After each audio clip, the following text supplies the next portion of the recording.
Copyright disclaimer under Section 107 of the Copyright Act 1976. Allowance is made for fair use, for purposes such as criticism, comment, news. Most definitely. I'm back with another one, you know what I'm saying? Basically, you know what I'm saying? Adam22 finally got a hold to 4 extras. You dig what I'm talking about? So this here's my video reaction. Make sure you like, subscribe, and y'all already know what to do. Let's stay tuned in. You dig? I did speak to 4 extras on the phone on Friday.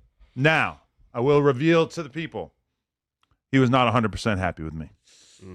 He felt like it was weak for me to be on a podcast with people that he perceives as ops and to ask them what they thought about the situation with his blowing up of his hand.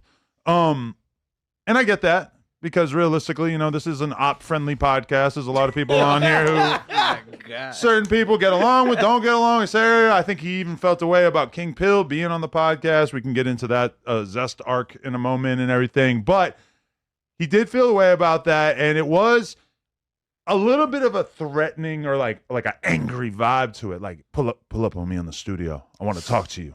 Just me and you. I want to talk to you. And I'm like, ooh. I'm like, what are you doing for extra? Why you acting like that? Why you acting like you're a little mad at me? What is that? And he's like, nah, just pull up to the studio. I want to talk to you. And I kept pushing, and that's when he revealed that at least the thing that he wanted to mention that he was annoyed by was me talking to people that he doesn't get along with about his hand or whatever. My response to that really is like, bro, we talk about current events. You blowing up your hand was the biggest thing of that week.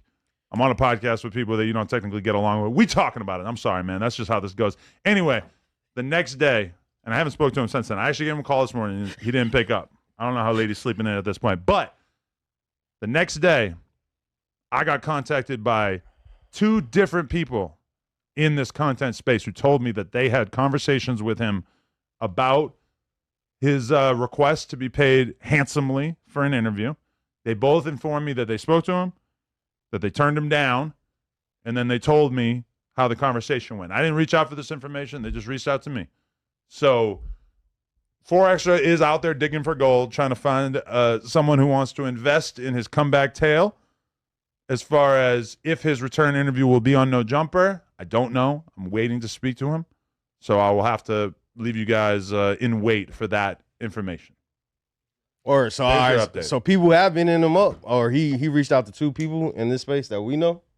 He definitely reached out to Vlad, and Vlad was not feeling it. Vlad said that when he requested that he didn't even make him a counter offer because he just felt like it was so outlandish that it was just not even close. He's standing on that 50 bands. I mean, he's shooting for the 50 bands. I don't know where he's going to land, but for sure then, I mean, I assume he does one high-priced interview maybe at some point, and then he comes and speaks to me afterwards and tells me, oh, let's get back to a regular content schedule. But the thing about it is that it's like, you know, if he's playing hardball, I'm playing hardball. So when it comes time to renegotiate, who knows where we land. So, you know, the people out there, you can all wait. You'll find out more information in the near future, but that's where I'm at as far as the 4 Extra return. You know what I was thinking he could have did too? He could have went Yale or Oprah and taught fire safety classes. Another option. That'll probably open up the door for around the number he think he wants. Wax's argument was like, well, maybe you could afford the $50K, but you need him to do a reenactment. Whoa. I don't think that's exactly what happened. I would not ask him to do that. That'd be worth 50 bands for sure. I have to. The dramatic reconstruction. We get an actor. I would not ask. We get an actor in to play him. Man. I have to say this about you, Adam. You don't understand why 4 Extras would be upset at you for talking with his ops about his hand, but then you were kind of mad at King Pill for saying that the hand situation was a hoax. You put the text up like the homie just lost his hand, and you over talking about it's a play. Okay, I wasn't mad at him for saying that because for sure, like a lot more significant people than him said that. Joe Budden was on his podcast talking about how he thought it was fake. Matt Hoffa was talking about how he thought it was fake. I was personally annoyed by King Pill DMing me or texting me over and over and over saying that it was fake when it's like 10 hours after it happened when everybody knew it was real. I personally found that annoying. But also, listen, if Forrester wants to go get his money somewhere, by all means. Will that affect negotiations as far as how his future on No Jumper looks? Probably, yeah. I'm just pointing out that I could see why 4 Extras would be upset. 4 Extra is welcome to take bad business and financial advice from whatever one-armed crackhead like Charleston White that he wants to. That's totally fine. You been T-Rail, stop it. Sorry. He's one. I do have T-Rail on the brain. He has one eye, not one arm. But due to the type of pull he gave 4 Extras and sort of the friendship, I understand 4 Extras. And the reason why I say that is because most of the people that he talked about his situation to was some of them, majority of them probably was Opps. So at the end of the day, won't you throw a line up with my people? You know what I'm saying? Because I know you running on some content, you know what I'm saying? And some people are going to be happy to talk on that topic. And that's why I already seen King Peel and Adam22 get at King Peel like that, because he felt some type of way, but he opened them doors. You dig what I'm talking about? He had to think about it. You know what I'm saying? So he got caught up with the content, but at the same time, he got caught up in the role of how he was moving with his content. it kind of reminds me of when Academics was kind of getting at me by telling T-Rail and AD that they should be getting paid $200K a month from No Jumper or whatever, and kind of tricked them into thinking that they were actually worth such an absurd amount, and then they left, and absolutely nothing has happened to them since. So, I mean, for sure, like, 4 Extra, if he wants to take that advice, if he wants to really go hunting for that 50K, that's cool. But, I personally, I would stick with the ones that you came in the game doing content with and not be holding out for this crazy bag. Because what if that bag never comes? It might be too late as well. I mean, I'm not gonna lie. Like, should we go to the 4 Extra Instagram and watch his return clip with the red outfit? The promo one. Well, not the one that he did in the promo at the one shop. I think we should do the one where he's wearing all red. Just Google 4 Extra Instagram. Oh, I'm dying to know how much he got paid for the promo post. Yeah, for real. Watch this. He must have got a 50K for that. Because I kind of, all right, this is my only criticism of this video, is that it kind of feels like by doing this, you're taking some of the weight away from the interview, because what you're saying in this video is kind of like a lot of what you're going to be saying in the interview. So let's check it out.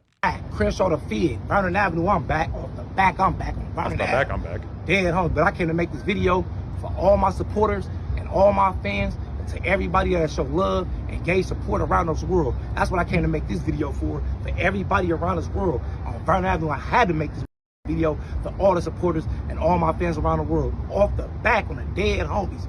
Just for every real nigga around the world and every real female around the world, and to all the little kids that show support around the world. On Vernon Avenue, off the back, I gotta show y'all support and give my respect to y'all. On the dead homies, I love y'all. That's off the back, off my back, off the back. Nigga, off the back, I ain't gonna stop saying it. Nigga, that's from my heart. On the dead homies, on Vernon Avenue crib, dead homies. Thank you for all your support, for all your love, for being here from around this world, everybody from around this world, for every real nigga, every real female, for being there for me, support, showing up, showing your love, nigga, to everybody in the industry that showed your love, that showed your support. Shout out to Kevin Gates that pulled up, nigga, a real Vernon Avenue on the dead homies. You forever locked in on Vernon Ave, nigga, on hood. To every real nigga around this world that shot me out, from the end of the street to the ghetto, to the blocks, to the streets, to the schools. On the hood, nigga, I love you. On Vernon Avenue, off the back, on the dead homies. That's real nigga and real female shit. On the dead homies, on the hood. And I always say, glove it like you love it. I had to love that one on Vernon Ave, on the dead homies. I had to make this video to every real female and every kid, to everybody. This is really 3 minutes, huh? Vernon Ave, I had to make it on the dead homies. And I'm healing up quick. I'm healing up quicker than stink. So on Vernon Avenue, nigga, dead homies, you better be ready. This the only thing it did was open doors and make me a more animal. Animal. Yeah, he's great. Look, I was telling Emo, I'm like, this nigga don't do no drugs. He might hit a little fast as fuck, but he don't do no alcohol. Yo, he might still be on pain pills right now.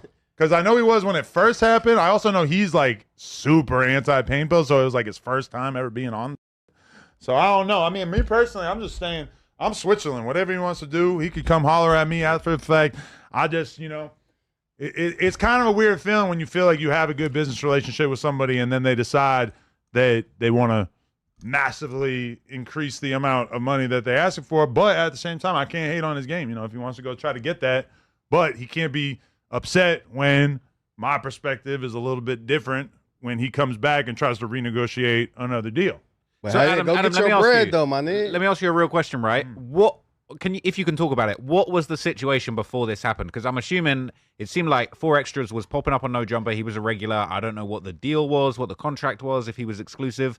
Has whatever agreement you had with him just been torn apart by what's happened, or is there still something in place between you guys? The way that happened was, I forget how long ago. It was a while ago, but I was like, listen, like, let's do an exclusive deal. I'll pay you X dollars a month, and we're going to do that for 3 months, and then we'll revisit. And if your value has gone up and it seems like you're just absolutely crushing it, then maybe we end up doing more, or maybe, you know, it slows down a little bit. We end up having to decrease that amount a little bit. He said, cool. He was hyped. The problem is that out of the 3 months that we were told that we were going to pay him for, it's like, you know, a week later he gets locked up and he's gone for 2 months, and then he gets locked up. He's out again for 2 weeks, and then all of a sudden he's gone again. It's kind of like, I don't know. It's like we never really had like a consistent. I feel that he asking for a bigger bag is really worth it. I don't know what he was already getting, though. You feel me? And you got to understand this. He already said it had fluctuated due to certain things and the value. The value went up, man. He talking about an injury that, you know what I'm saying, brother made the news. Everybody want to talk about it. Maybe because of somehow things linked, you know what I'm saying, it kind of lost a little value. But at the end of the day, anybody that get that on that platform, they going to see some numbers, man. And, you know what I'm saying, people that know about how the bag come with it, you feel me? As long as you getting over 20K views, you know what I'm saying? Or no, I'm going to say this. As long as you get 1 million views, come on, man, you know what I'm saying? You're going to see some show. And I believe if he do it just right, he would have seen some good views. Span of time in which we were doing content. So I have lost track of how much we've basically paid or how much content he owes us or whatever, but he was still in the same deal that we had been talking about previously. I think he's just trying to figure out what his value is elsewhere, you know? What? Wouldn't Josh, since he handles payroll, know the exact amount you gave 4Extras? I know the exact amount. He probably Well, that's what we want to know. We're not how much money you gave I'm us. telling you the exact amount. I'm just telling you how Give many us months. the exact disclosing amount. that, but No, what's Remo? No, we not pocket. We're not Don't say the exact I mean, that's amount. what he's Don't say the exact asking, amount. and But what he's I want to like- know, forget the exact amount, but what I want to know is, it's like, was that renegotiation up for grabs, or did you kind of say when he got arrested last time, a week after you signed the agreement, was that kind of on you to sort of say, well, we're going to let this agreement fizzle out a bit because you've got yourself arrested? Like, is it kind of like gone back around now where it's like you kind of wish you had a firm agreement now while he's the hottest property, but you I mean, don't? for me, it's like I don't really feel the need to do contracts with people, because it's like, if you want to do content and with us, then we can do it, and if you don't want to do it, then we can just not do it. So it's like I don't really see the value of having somebody locked in a contract, because nobody's like it's going to cost too much to fight that contract that it's just basically like worthless to have it. It's like, from my perspective, we're either just going to work together, and then if you want to go, you can go. And if you end up owing me money on the month that we paid you for, like 4Extra, or excuse me, 607 up, we paid him for a month. He dipped out after like a week and a half. So, Crackhead. you know, if he comes back, I'm not really expecting him to ask for money again if he comes back and does more content for another week or whatever. But he's going to come back and put a voodoo spell on you. And he's been hitting me up nonstop. He claims he's coming back this week. Juju right He says now. he's coming back this week. He going to spray your ass with some shit. You're going to be up. Your hair going to start falling out again. He needs to be careful because 4Extra's back outside. He's got the cast. He was moving crazy posting that stuff on the gram after with the hand and stuff. Like, I thought that shit was fake, to be honest. I thought the beef was kind of like, I don't know. I thought it was a little bit fake, but I don't know. He's moving crazy after what happened to 4Extra's hand. Coming back's crazy.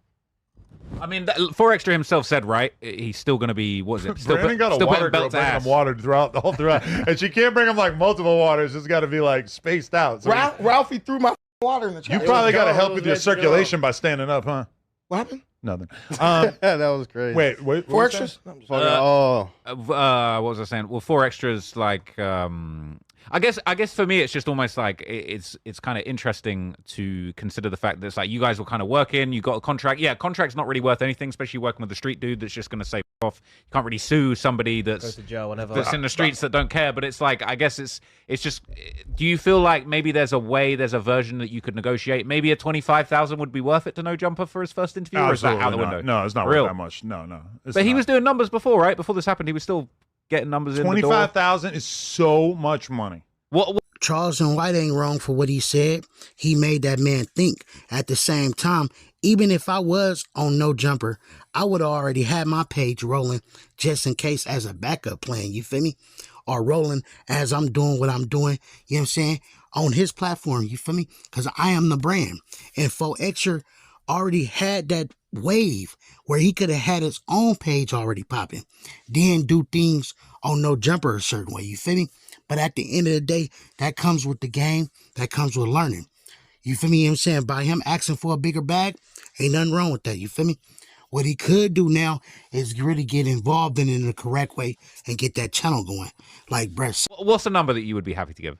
The same one we were doing before. But I'm not, either way, all I'm saying is that I fuck with him, but am I going to, like, give him a huge bump in pay because he blew his hand off? I don't really understand that. But you've got to admit the price gone up, right? He's national news. You got to admit that his price went up, and maybe you do got to put in a little more to get this. He is wise to play that card. I'm not biting. How can his get some money? That's for sure. He should go get it. And That's you might have up your prior deal by going somewhere else. Do you think he could hold down a pod of his own? Yeah. Like if you said, okay, well, here's the deal. We're going to give you a really nice amount. Your comeback's going to be on this pod, and it's going to be like an end of the day type thing. And you're gonna run this off the back. In theory, I think that there could be something there. That being said, I do feel like I'm not really into the idea of just giving people shows. I think we all saw how that went with DW Flame and Brick Baby, where they were all of a sudden they were taking money from girls to come on and do wig infomercials. And like I'm not into giving anybody that much freedom on the platform. I feel like anything that we're going to do at this point needs to be a little bit more managed. It needs to be a little bit more controlled. Because, all right, I'll give you an example, is that at one point we tried to do the Crip Mac show. Yeah. And we had Crip Mac reacting to different clips and videos, which, you know, a lot of people do that kind of content on YouTube. Even like Mr. Beast had like a reaction channel around the same time. So I'm thinking Crip Mac reacting to stuff is great. I don't think it didn't really work because it's like people wanted to see Crip Mac and me. So you have someone who's totally wild, crazy, funny, ridiculous, and then you have someone who's at least a little bit normal in the form of me. And that way, like, you have the crazy person playing off the sort of normal person. And I think that if it's just a crazy person being crazy the whole time, not to say that Forrest is just some crazy dude, but like, I wouldn't say that he naturally knows how to put a podcast together on his own. I feel like he's always going to have to be offset with somebody who can kind of like rein them in a little bit, because otherwise it's going to be like, you know, you see this 3-minute clip, it's probably going to be like a 2 hours.